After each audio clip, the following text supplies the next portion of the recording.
ಇದು ತುಂಬ easy recipe ಮಕ್ಕಳಿಗೆ. ನೀವು ಚಪಾತಿ ಜೊತೆಗೆ ಇದು ಒಂದು ಮಾಡಿಕೊಟ್ರೆ ಏನೂ ಬೇಕಾಗಲ್ಲ ನೋಡ್ರಿ, ಮಸ್ತ್ ಇರ್ತೈತಿ.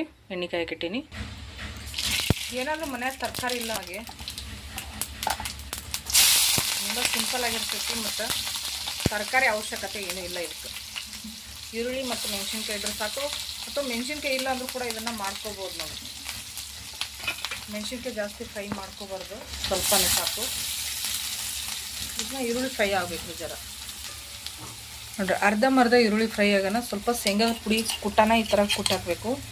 ಶೇಂಗಾ ಕಾಳು ಈ ರೀತಿ ಕುಟ್ಟಾಕಿದ್ರೆ ಅವಡ ಜೋಡ ಪಲ್ಯ ಚಪಾತಿ ಜೊತೆ ಅಥವಾ ರೊಟ್ಟಿ ಜೊತೆ ತಿನ್ನಾಗ ಒಂದೊಂದು ಕಾಳು ಬಾಯಿ ಸಿಕ್ಕೊಂಡ್ರೆ ಟೇಸ್ಟ್ ಇರ್ತೈತ್ರಿ. ಅದು ಹುರಿದಿರುವಂಥ ಶೇಂಗದ ಕಾಳು ಈ ರೀತಿ ಕುಟ್ಟಿ ಇನ್ನೊಂದು ಸತಿ ಇದನ್ನು ಫ್ರೈ ಮಾಡ್ಕೋಬೇಕು. ಈಗೆಲ್ಲ ಫ್ರೈ ಆಗೈತ್ರಿ. ಸ್ವಲ್ಪ ಧನಿಯಾ ಪುಡಿ ಹಾಕೋತೀನಿ, ಸ್ವಲ್ಪ ಅರಿಶಿನ, ಜಾಸ್ತಿ ಏನು ಬೇಡದಕ್ಕೆ ಇದಿಷ್ಟೇ. ಮಿಕ್ಸ್ ಮಾಡ್ಬೇಕು ಹಾಕಿ ಸ್ವಲ್ಪ, ಯಾಕಂದ್ರೆ ಅರಿಶಿನ ಜರ ಎಣ್ಣೆ ಮಿಕ್ಸ್ ಆಗ್ಬೇಕ್ರಿ. ಅರಿಶಿನ ಎಣ್ಣೆ ಫ್ರೈ ಆದ್ರೇ ಅದ್ರದ್ದೊಂದು ಟೇಸ್ಟು ಮತ್ತು ಕಲರು ಚಂದ ಬರ್ತದೆ. ಸುಮ್ಮನೆ ನಾವು ಅರಿಶಿನ ಹಾಕಿ ಹಂಗೆ ಮಾಡಿದ್ವಿ ಅಂದ್ರೆ ಅರಿಶಿನದ ಅಷ್ಟು ಕಲರ್ ಬರಲ್ಲ. ಹೆಂಗೆ ಹತ್ತಂದ್ರೆ ಬಾಯಾಗ ಮದ ಹತ್ತವ. ಇದು ಎಣ್ಣೆಗೆ ಅರಿಶಿನ ಫ್ರೈ ಐತಂದ್ರೆ ಆ ಮದ ಅನ್ನೋದು ಹೋತೈತಿ. ಮತ್ತೇನಂದ್ರೆ ಅರಿಶಿನದ ಒಂದು ಒಳ್ಳೆ ಟೇಸ್ಟ್ ಕೊಡ್ತೈತಿ. ಒಂದು ಜರ ಹುಂಚಿಕೆ ಹುಳಿ ಹಾಕ್ಬೇಕ್ರಿ. ಟೊಮೊಟೊ ಹಾಕಿದ್ರೆ ನಡಿತೈತಿ, ಆದ್ರೆ ಟೊಮೊಟೊದ ಟೇಸ್ಟೇ ಬೇರೆ ಬರ್ತವೆ. ಹುಂಚಿಕೆ ಹುಳಿ ಟೇಸ್ಟೇ ಬೇರೆ ಇರ್ತದೆ.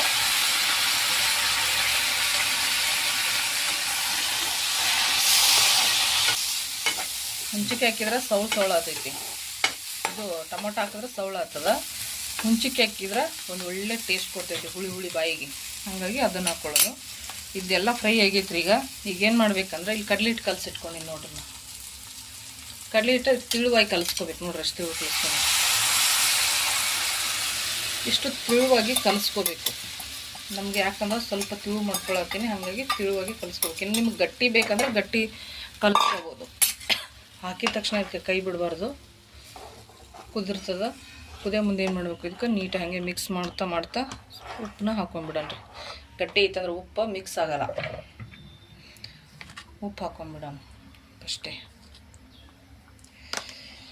ಇದನ್ನು ಮಿಕ್ಸ್ ಮಾಡ್ತಾ ಬಂದಂದ್ರೆ ಇದು ಗಟ್ಟಿ ಆಗ್ತಾ ಬರ್ತದೆ.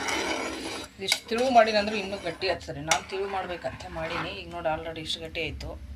ಇನ್ನೊಂದು ಸ್ವಲ್ಪ ಕುದೀತಂದ್ರೆ ಪೂರ ಗಟ್ಟಿ ಬರ್ತೈತಿ. ಈ ಚಪಾತಿ ಜೊತೆ ಸಾಗು ಮಾಡ್ಕೊತೀರಲ್ಲ, ಆಲೂಗಡ್ಡೆ ಸಾಗು ಅದೆಲ್ಲ, ಆ ರೀತಿ ಆದ್ರೆ ಭಾರಿ ಮಸ್ತ್ ಇರ್ತೈತಿ. ಇಷ್ಟು ಇರಬೇಕು. ಆದರೆ ಇನ್ನೂ ಸ್ವಲ್ಪ ಗಟ್ಟಿ ಆಗ್ತದೆ. ನಾನು ನೀರು ಹಾಕ್ತೀನಿ, ಸ್ವಲ್ಪ ನೀರು ಹಾಕ್ತೀನಿ. ಗಟ್ಟಿ ಬ್ಯಾಡ್ ನಮಗೆ. ಗಟ್ಟಿ ಐತಂದ್ರೆ ತಿನ್ನೋಕೊಂಥರ ಅನ್ನಿಸ್ತೈತಿ. ಸ್ವಲ್ಪ ತಿಳುವಾಗಿರ್ಬೇಕು ನೋಡ್ರಿ. ಪಲ್ಯ ಕುದಿಯಕ್ಕೆ ಬಿಟ್ಟಿದ್ನಲ್ಲ, ರೆಡಿ ಐತಿ. ಇದ್ರಾಗ ಹೆಂಗೆ ಕಾಣ್ತೈತಲ್ಲ ಕಲರ್. ಕುದ್ದಾದ್ಮೇಲೆ ನೋಡ್ರಿ ಲಾಸ್ಟಿಗೆ ಕೊತ್ತಂಬರಿ ಹಾಕ್ಬಿಟ್ರೆ ಮುಗೀತು. ಎಷ್ಟು ಸಿಂಪಲ್ ಆದ ಒಂದು ಪಲ್ಯ. ಎಲ್ಲ ಕಡೆ ಮಾಡ್ತಾರೋ, ಆದರೆ ಒಬ್ಬೊಬ್ರು ಒಂದೊಂದು ರೀತಿಯಲ್ಲಿ ಮಾಡ್ತಾರೆ. ಅದಕ್ಕೆ ತೋರಿಸ್ಬೇಕು. ಆರಾಮಾಗಿ ಒಂದು ಟೇಸ್ಟ್ ಬರಬೇಕಂದ್ರೆ ಈ ರೀತಿ ಮಾಡ್ಕೋಬೇಕು ಅಂತ. ಅವಾಗ ಹಿಂದಿನ ಕಾಲದಾಗ ಮಾಡ್ತಿದ್ರು. ಕಡಲೆ ಹಿಟ್ಟೆ ಬೇಕು ಅಂತ ಅವಶ್ಯಕತೆ ಇರಲಿಲ್ಲ. ಅವಾಗ ಸಜ್ಜಿ ಹಿಟ್ಟಿನಾಗ, ಜೋಳದ ಹಿಟ್ಟಿನಾಗೆಲ್ಲ ಪಿಟ್ಲ ಮಾಡಿಬಿಡೋರು. ಹಸಿಮೆಣ್ಸಿನ್ಕಾಯಿ ಕೊಟ್ಟಾಕಿ ಈ ರೀತಿ ಮಾಡಿಬಿಡ್ತಿದ್ರು, ಮಸ್ತ್ ಆಗ್ತಿತ್ತು. ಈಗೆಲ್ಲ ಹೊಸ ಸ್ಟೈಲು, ಗರಂ ಮಸಾಲ, ಆ ಮಸಾಲ, ಈ ಮಸಾಲ ಎಲ್ಲ ಹಾಕಿ ಗದಗಲಿಸಿ ಮಾಡಿಬಿಡ್ತೀವಿ. ಹೊಟ್ಟೆ ಕೆಟ್ಟ ಕೆರ ಹಿಡಿಬೇಕು. ಆ ರೀತಿ ಇಟ್ಟು ಸಿಂಪಲಾಗಿ ಮಾಡಿದ್ರೆ ಹೊಟ್ಟಿಗೂ ತಂಪಾಗಿರ್ತೈತಿ, ಆರಾಮಾಗಿರ್ತೈತಿ. ಪಲ್ಯ ರೆಡಿ ಆಯ್ತಲ್ರಿ. ಚಪಾತಿ ಉಳಿದಿದ್ದು ಚಂಜಿ ಮಾಡಿ ಏನು ಮಾಡ್ಬೇಕು ಈಗ. ಹಿಂಗೆ ಆದರೂ ತಿನ್ನಲ್ಲ ನೋಡಿ. ಇಷ್ಟಕ್ಕೊಂದು ಚಪಾತಿ ಅವ್ರಿ. ನೀವು ಇದು ವೇಸ್ಟ್ ಮಾಡೋಕ್ಕಾಗಲ್ಲ. ಇದೇ ಒಂದು ಚಪಾತಿಗೋಸ್ಕರ ಎಷ್ಟೋ ಕಷ್ಟಪಟ್ಟು ದುಡಿತಿರ್ತೀವಿ. ಹಾಗಾಗಿ ಇದು ವೇಸ್ಟ್ ಮಾಡಲ್ಲ ನಾನು.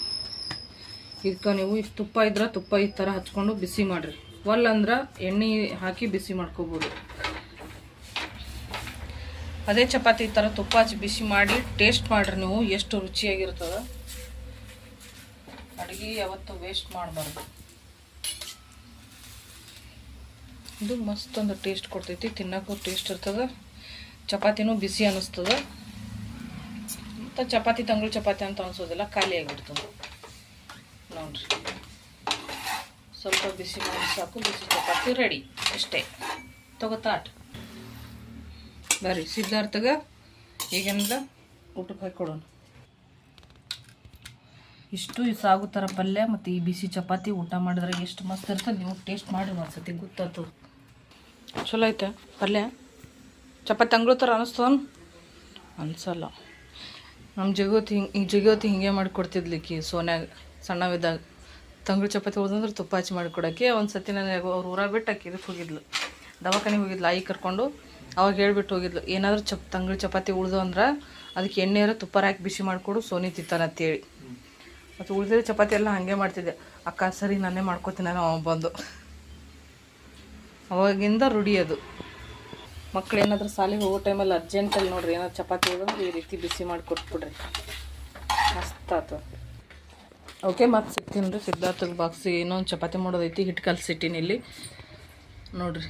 ಬಿಸಿ ಚಪಾತಿ ಬಾಕ್ಸಿ ಮಾಡಿ ಕಟ್ತೀನಿ. ಮನ್ಯಾಗ ಉಳ್ಳಾಕನ್ನದ ಈ ರೀತಿ ತಂಗಳು ಚಪಾತಿ ನಾವು ರೆಡಿ ಮಾಡಿ ಕೊಡ್ಬೋದು ಬಿಸಿ ಮಾಡಿ. ಓಕೆ, ಸಿಗೋಣ್ರಿ ಮತ್ತೆ.